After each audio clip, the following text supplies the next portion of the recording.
Le magazine de ce dimanche a pour thème la réforme de la pharmacie de la santé publique de Côte d'Ivoire, devenue la nouvelle pharmacie de la santé publique de Côte d'Ivoire. Pour en parler, nous recevons le directeur général de cette structure, le professeur Yapi Ange Désiré. Professeur, merci d'avoir accepté notre invitation. Avant notre entretien, nous allons suivre ensemble ce reportage de Sita Soro et Abou Sanogo sur la réforme justement de la pharmacie de la santé publique de Côte d'Ivoire, devenue une nouvelle pharmacie de la santé publique de Côte d'Ivoire. Pour permettre aux populations vivant en Côte d'Ivoire d'avoir accès à des médicaments de qualité et à moindre coût sur toute l'étendue du territoire national et pour éviter le phénomène des médicaments de la rue et autres automédications, l'État ivoirien a procédé à la restructuration de l'ES-pharmacie de la santé publique de Côte d'Ivoire. L'ES-pharmacie de la santé publique de Côte d'Ivoire passe ainsi du statut d'établissement public national à celui d'une association sans but lucratif dénommée Nouvelle Pharmacie de la Santé publique de Côte d'Ivoire. Ces réformes visent à faire de la Nouvelle Pharmacie de la Santé publique un pôle d'excellence dans la gestion pharmaceutique à travers l'achat, le stockage et la distribution des médicaments. Une nouvelle direction a donc été mise sur pied pour garantir la continuité de l'approvisionnement en médicaments des établissements sanitaires publics dans un contexte de gratuité sélective des actes de soins. Dans sa mission, la nouvelle PSP bénéficie de l'appui technique et financier de partenaires au développement dans l'approvisionnement en produits pharmaceutiques, le renforcement des capacités de stockage par la construction de magasins préfabriqués dotés de technologies de pointe en matière de gestion de produits, la livraison des médicaments dans les différents centres hospitaliers, la formation et l'assistance technique. La nouvelle pharmacie de la santé publique a été créée le 4 octobre 2013. Elle a commencé ses activités le 2 décembre de la même année. Professeur Yapi, merci une fois de plus d'avoir accepté notre invitation. Quel était l'état des lieux quand vous preniez la direction de la pharmacie et de la santé publique, devenue la nouvelle pharmacie de la santé publique? Et quel est l'état des lieux actuellement? Merci de nous recevoir, Monsieur Assa. Avant la réforme de la pharmacie de la santé publique de Côte d'Ivoire, en nouvelle pharmacie de la santé publique de Côte d'Ivoire, on peut donner 3 éléments qui caractérisent bien cet état des lieux. Il y avait environ 70% de rupture de stock sur les produits vitaux. Il y avait des délais de livraison qui accusaient des retards en moyenne de 21 jours. Et cette institution croulait sur une dette d'environ 14 milliards de francs. En gros, il s'agissait d'une structure qui était en faillite. Vous avez dit 14 milliards de francs CFA. Absolument. L'état des lieux actuellement, avant de débattre de ces 14 milliards. L'état des lieux. L'état des lieux, c'est d'abord une disponibilité qui s'est accrue. Aujourd'hui, 100% des produits vitaux sont disponibles. Les autres médicaments essentiels sont disponibles autour de 70%. C'est des délais de livraison qui sont respectés maintenant à 98%. C'est une dette qui est réduite parce que le volet liquidation a bien fonctionné. Il s'agissait pour la première année de régler environ 10 milliards de francs. Et sur ces 10 milliards de francs, on note en décembre des règlements au-delà de 7 milliards de francs. Donc la liquidation a bien fonctionné. Notre réponse aux requêtes de nos clients également. Vous avez atteint vos objectifs déjà à mi-parcours, je vais dire déjà. Oui, par rapport à la liquidation. Par rapport à la liquidation, ça a très bien fonctionné. Et à mi-parcours, la réponse aussi, et c'est ça qui est l'essentiel de notre mission, répondre aux requêtes de nos clients. Cette réponse-là aussi a considérablement amélioré. Et c'est ça votre mission. Alors, professeur, dites-nous, vous avez parlé tout à l'heure dans votre intervention de produits vitaux. C'est quoi ces produits vitaux? Alors, les produits vitaux sont des produits qui sont déjà vitaux, ça veut dire nécessaires à préserver la vie. Il s'agit de produits qui sont nécessaires pour prendre en charge la majorité des affections qui peuvent survenir dans un établissement de soins.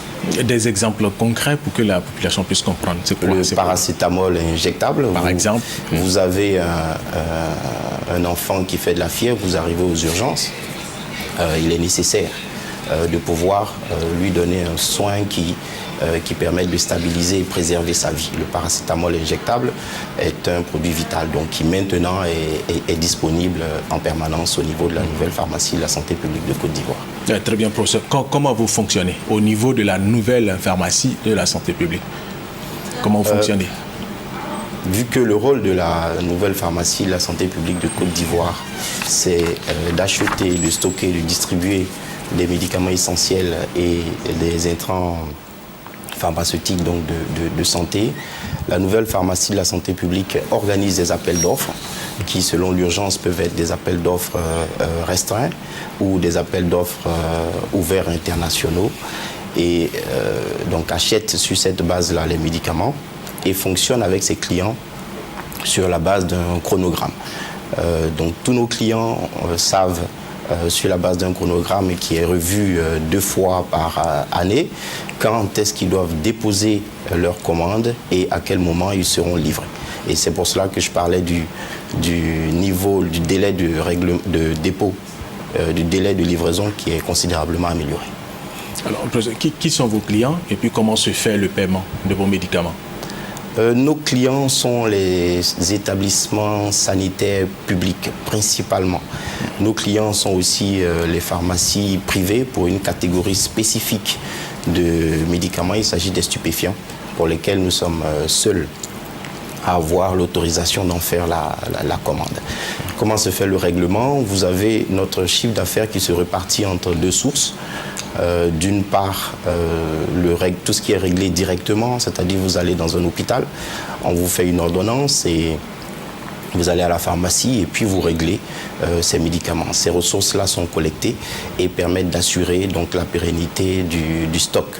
Et puis vous avez tout ce qui est indirect, c'est-à-dire tout ce qui provient de la gratuité ciblée des soins ou bien des consommables. Vous arrivez à l'hôpital, on vous occupe en portant des gants, on ne vous demande pas de payer. L'État se charge de régler en différé ces ressources-là. Ou bien l'État, après avoir donné un kit d'accouchement à une femme enceinte, l'État se charge également de régler en différé. Donc 2 sources, des ventes directes et puis des recouvrements indirects et en proportion environ 50%, 50%. Alors, recouvrement direct et recouvrement indirect, surtout quand il s'agit de l'État, est-ce que le paiement se fait beaucoup plus facilement parce que vous avez des objectifs à atteindre? Absolument. Ça fait partie de vos missions, justement. C'est un gros challenge d'installer un cycle d'exploitation qui permette de réduire le délai entre les délais fournisseurs et les délais clients, donc principalement l'État, et ceci devrait permettre donc de réduire le besoin en fonds de roulement.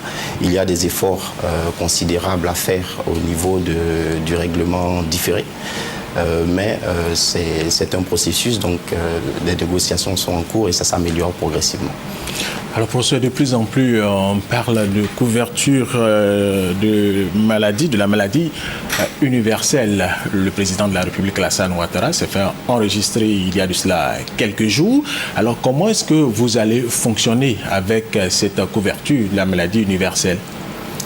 Bien, la couverture maladie universelle, il faut le dire, cristallise tous les espoirs de la population de Côte d'Ivoire d'accéder à des soins de santé de qualité.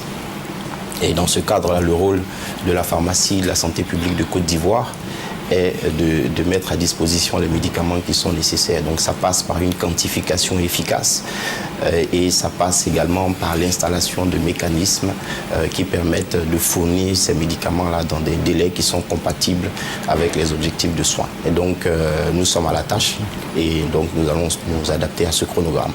Des délais compatibles, des délais qu'il faut. Ce sont des défis, hein, pour ça, je veux des défis à relever avec la couverture maladie universelle, justement. Oui, ce sont Comment vous allez vous y prendre? C'est un défi à relever. Bon, nous avons déjà, comme je disais tantôt, un stock de médicaments qui s'est considérablement amélioré. Nous sommes en attente d'environ 20 milliards de médicaments pour l'année prochaine. Et je présume qu'avec les efforts de quantification qui seront faits, ça pourra permettre de jouer notre partition de façon prépondérante dans cette couverture maladie universelle.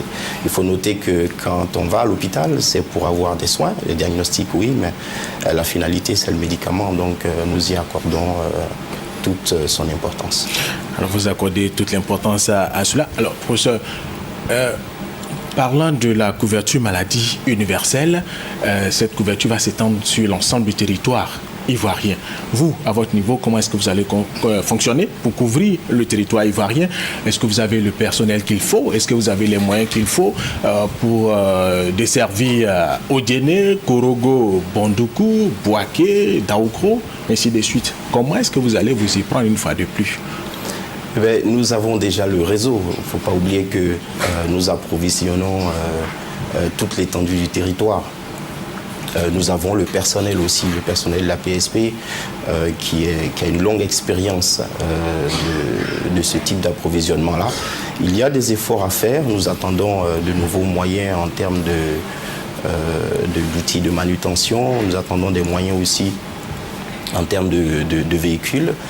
Et surtout, nous allons procéder à la déconcentration de nos activités avec, pour 2015, l'installation de notre agence de Bouaké.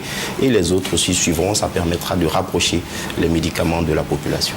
Après Bouaké, ce sera quelle autre localité? Après Bouaké, si on s'en tient à la densité des populations, au bassin de desserte, ce sera Man. Et après Man, ce sera à Bengourou. Donc à Bengourou, pour couvrir jusqu'à Bouna, Man pour couvrir jusqu'à Odiéné et Bouaké permettra de couvrir jusqu'à Korogo. La couverture maladie universelle est lancée, professeur, et vous entendez accompagner cette couverture maladie universelle. Absolument. Quel message pour rassurer les populations actuellement?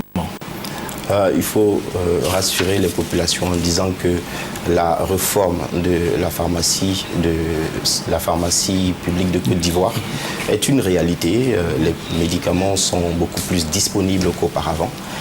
Et dans cette marche-là, la pharmacie de la santé publique entend véritablement jouer son rôle.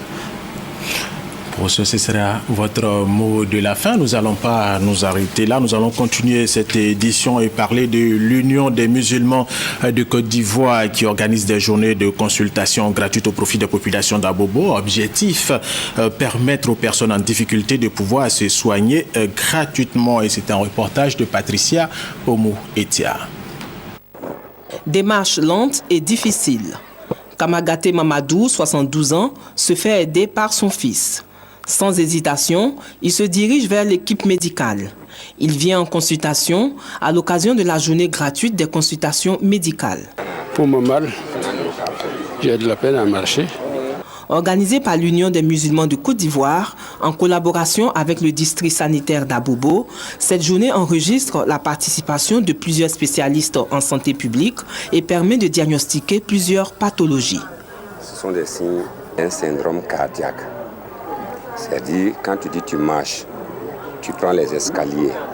Tu prends les escaliers ou bien tu prends la côte, tu respires difficilement. Les organisateurs se félicitent des résultats de cette journée et de son importance pour les populations. Nous avons vraiment constaté beaucoup de cas beaucoup tristes, vraiment qui nous obligent à demander à l'ensemble de la communauté musulmane vraiment à se donner la main, contribuer de sorte que nous allons vers nos parents. Je suis très content. Je veux que ça n'a qu'à continuer. Initiées par l'Union des musulmans de Côte d'Ivoire, les consultations médicales gratuites se poursuivent. Elles ont débuté le 20 décembre dernier dans la commune d'Adjamé. Professeur Yapi, quel est votre avis sur cette action menée par l'Union des musulmans de Côte d'Ivoire? C'est une très belle initiative et la nouvelle PSP accompagne régulièrement ce genre d'action sociale. Il ne faut pas oublier aussi que c'est une association sans but lucratif à finalité sociale. Et si vous le permettez, je voudrais profiter de cette opportunité. Allez-y, pour rapidement. Remercier les membres du conseil d'administration et de notre comité de supervision pour leur implication et remercier également notre ministre de tutelle, la ministre de la Santé, pour le leadership qu'elle a manifesté au moment de tout le processus qui a conduit à la réforme de la pharmacie de la santé publique de Côte d'Ivoire. Bonne continuation, professeur Yapi, que nous recevions dans le magazine de ce dimanche.